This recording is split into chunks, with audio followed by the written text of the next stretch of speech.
Welcome back to Before the Bell here on MMA Oddsbreaker. That's Nick Kalikas. I'm Frank Trigg. This week, of course, we're talking about UFC 196. Supposed to be Rafael dos Anjos versus McGregor. Of course, Rafael had to pull out due to a broken foot. Replaced with what I believe, if Nate had a full training camp, would have been a better fight with Nate Diaz. But not a full training camp, only 2 weeks' notice.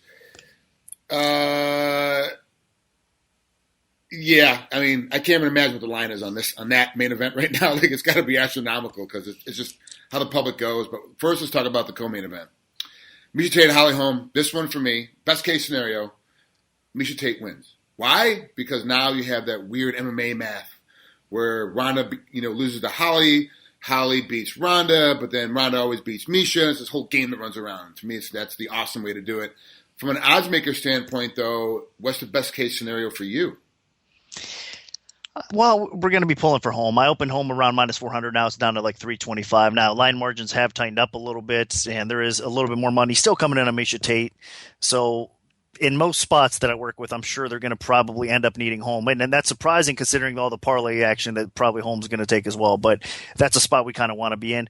No disrespect to Tate. I think she is one of the best bantamweights in the world out there. But stylistically, I know it's an interesting matchup because Miesha Tate has that ground game, has the wrestling. She's going to go after, obviously, Holm and try to get her to the ground. And if she does, she's going to have some success. But at the same time, I mean, there's a big difference in the striking aspect of things as well. I know Miesha Tate's getting better. She's got a little bit of power. She proved that in a Just Guy fight as well. But still, she's going to get outclassed by Holly Holm on the feet, I think, overall. And I think Holm's takedown defense is actually good enough to keep it upright. I mean, I think she's probably not getting enough credit in that area either. So it's really Holly Holm's fight to win or lose, and I think she probably comes away with the W here. I'm not putting any money on this one, but I'm taking Tate. This is the reason why. When you're looking at judo versus wrestling, judo, you have to have control before you can throw somebody to the ground. You have to get a grip, grab a hold of a wrist, get hold of a body. Where wrestling, you gain control in the middle of the shot. So you're not really touching anybody at the point, the actual moment that you're shooting, and then you get control in the middle of the takedown. Where judo, you kind of have to have control to get them to the ground. So that's Ronda's game. She didn't ever get control of Holly. It was impossible to get the takedown at that point, and then ends up getting beat up. Now, of course, Tate has come out and said herself she would love to see a Holmes-Ronda Rousey rematch, but unfortunately for Holmes and Ronda, it'll be a non-title fight because she plans on being the spoiler and taking the belt. With that being said, it's still a huge mound for Tate to get above because Holly's got so much confidence now after beating the superstar that Ronda Rousey is. Do you think that there's any way, you already said that you think Holly's going to walk away with this, but do you see any way that Miesha can win this fight and make it decisive? Now, she probably won't be able to make it as decisive as Holmes did over Rousey, but do you see her winning it decisively in any way? I think she does have a big advantage on the ground once she does get it there, if she's able to get it there.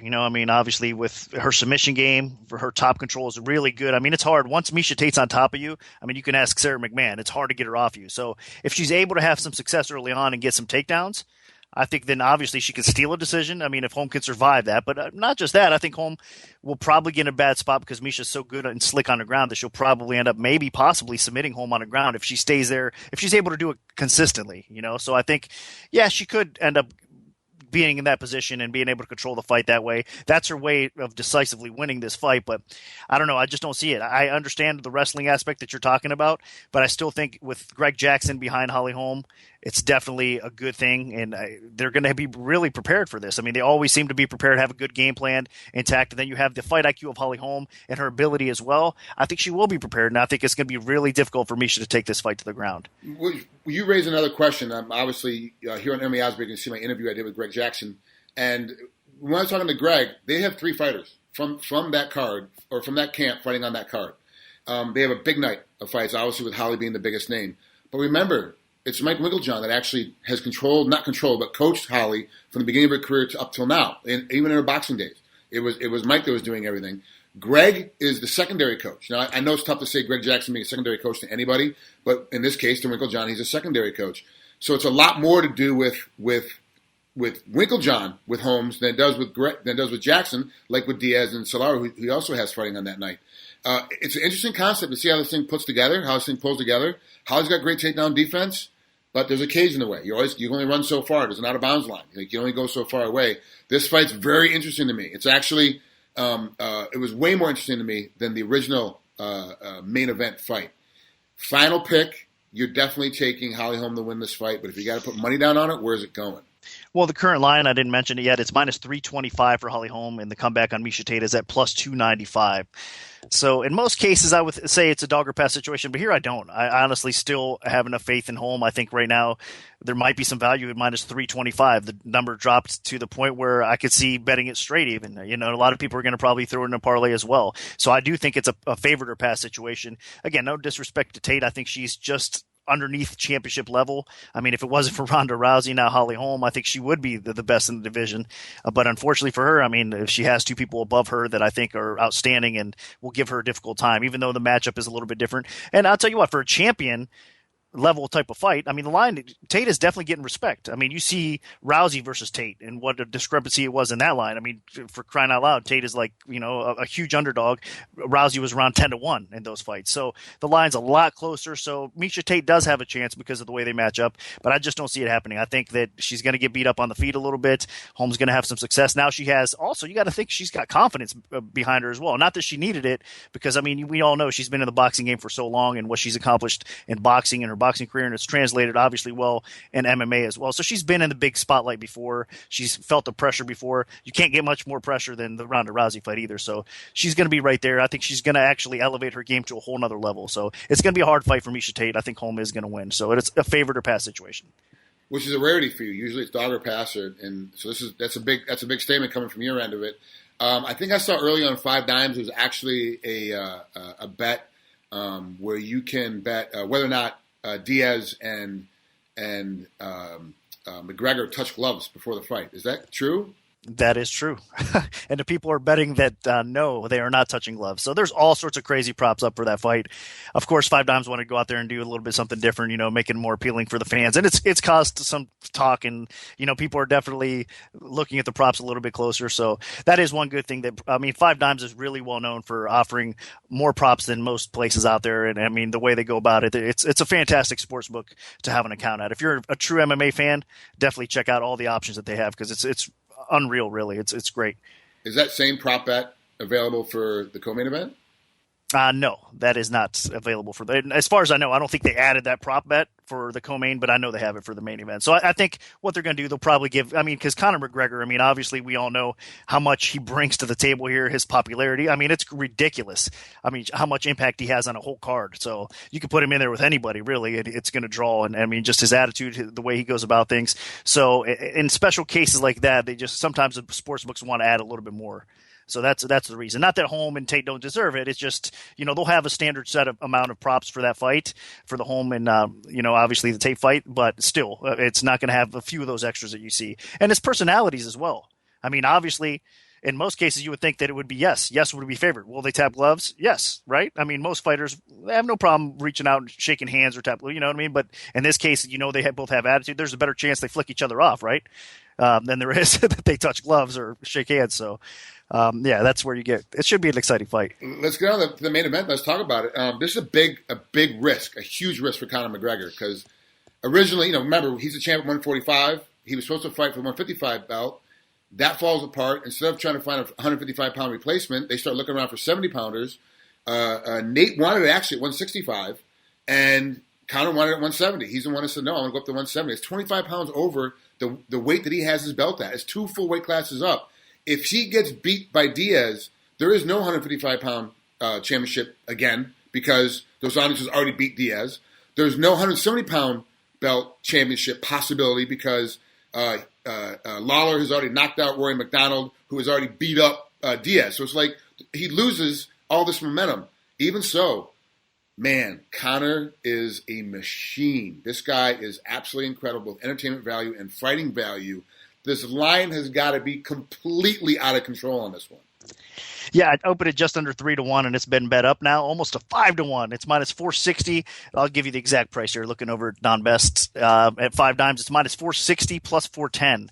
So Conor has been blown up into a decent sized favorite. Now I opened it a little bit lower. I mean, this is at 170. You're talking about the 145-pound champion fighting 2 weight classes above where he should be, right? And I understand there was a lot of talk about him and Robbie Lawler possibly meeting up at 170 as well. So it was already in the back of their minds that they were going to eventually fight at 170. And obviously with the pictures and everything that we've seen with the film, I mean, Conor's filled out nicely. He's strong. He's looking great. I'm sure he's going to be much happier and not having to cut much weight, so there's a lot of benefits to it as well. As you mentioned, Nate Diaz did not get a full camp. He's only had a little bit of prep time for this fight, but I did hear, I mean, he's in pretty good shape. And honestly, as far as cardio goes, in most cases, the Diaz brothers don't really suffer from bad cardio, right? And so I don't think that's going to be a big issue. I mean, maybe the timing and the striking and that sort of thing, that will come into play a little bit more. But still, I mean, honestly, Nate Diaz, people have disrespected him throughout his career as far as betting value goes and lines go. I mean, just the last fight with Michael Johnson that he had his comeback fight, a lot of people wrote him off. Johnson was a 5-1 favorite. 4-1 favorite out there, 5-1 favorite. He went out there and put an amazing performance on. I mean, it blew me away as well. I didn't think that he was going to perform that well against Michael Johnson, but he did. Johnson hits with a lot of power. He's a great striker. In fact, he doesn't really get outstruck in the lightweight division. He's one of the best strikers at lightweight, and Diaz did his thing. So, I mean, I necessarily would not count Diaz out in this fight. I do think it's a dog or pass situation, especially where the line is now. I do understand the fact that, I mean, Conor McGregor has all this hype, all this talk, but he's backed it up. He's got precision striking. He's a very smart fighter as well. I mean, it's hard to bet against Conor, but would you really lay 3-1 over a guy or above? Now it's 5-1 basically over a guy like Diaz. I wouldn't do it. There's so many more fights ahead that personally, in my opinion, I wouldn't take that risk, because even though Conor should win the fight and probably by knockout, you're still dealing with a very savvy vet that is dangerous in all areas, not just a striking game. But, I mean, if this fight hits the ground, Diaz will submit Conor McGregor. I have no doubt about that. But how can he get it to the ground? His wrestling's not that great, so he's going to have to get in close, maybe trip him down, a judo throw, something along those lines. He's going to have to take his back. It's not going to be easy to take McGregor down, so Diaz is going to probably have to strike with him. Worst case scenario, too, is that he gets knocked down, and then McGregor gets up on top of him. And yeah, Diaz is great off his back, but now you're dealing with the fact that he got rung to get to the ground, and that's a tough way to do it. But I can see Diaz, pulling a Nick out there and just like laying down on the ground and putting his hand behind his head like Nick did with Silva, like come on into the guard. But I also see Conor going, okay, I'm coming into the guard, and coming with everything whistling, looking to finish the fight. This card is going to be another amazing card. It's another great shot. Obviously, it's back in Las Vegas again on March 5th. It's just amazing that with 2 weeks' notice, so many fighters came out in social media. I'll fight him. Then they called Frankie Edgar. He can't do it because he's hurt. Then they say that he ducked it. He turned down Cowboy Cerrone. McGregor did. Like, that was one of the offers. There's a bunch of fighters. Uriah Faber came out of the woodwork. Like, everybody was coming out to fight. They want to get red panty night, as Conor McGregor calls it. It's going to make a lot of money when you fight Conor McGregor. And holy crap, is it true. Like, there's everything around this, everything abuzz. We're seeing the line shift so much because money's coming in. This is, every time that he fights, he is, in my opinion, am I wrong, the biggest star the UFC has right now. He definitely is. I mean, you can't deny that. I know Ronda Rousey can claim something along those lines as well, because, I mean, she's still ultra popular, even with her loss. I mean, Rousey's doing a lot of things. So it's basically Rousey and McGregor right now that are ruling the UFC.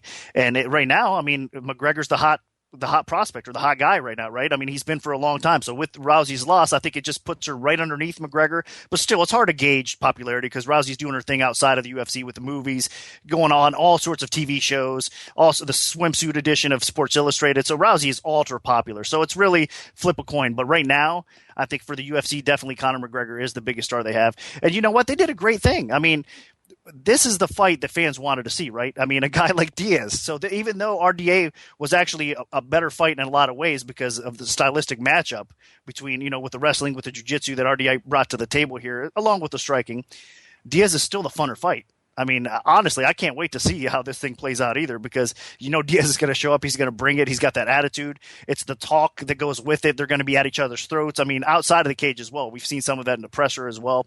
So this fight is a huge fight because it's a fight that really gains a lot of interest from just across the board with the fans. I mean, you got two guys that are going to put it out there and throw down and just leave it all on the line. So I think it definitely is a big money fight, and it got even better when Diaz stepped in, to be honest with you. And you don't see that. It's rare, right? When a replacement fighter steps in, it usually kind of takes a little bit of a drop. But I think it's kind of escalated to another level, even if Diaz isn't considered as much of a chance to beat McGregor as RDA, because McGregor was a slight favorite over RDA, and he's a big favorite, obviously, over Diaz. But still, this is the better money fight. Yeah, for sure. It's another incredible night. Nick, thanks so much. That's it today for Before the Bell. Keep checking back here at MMA Oddsbreaker for all your inside needs.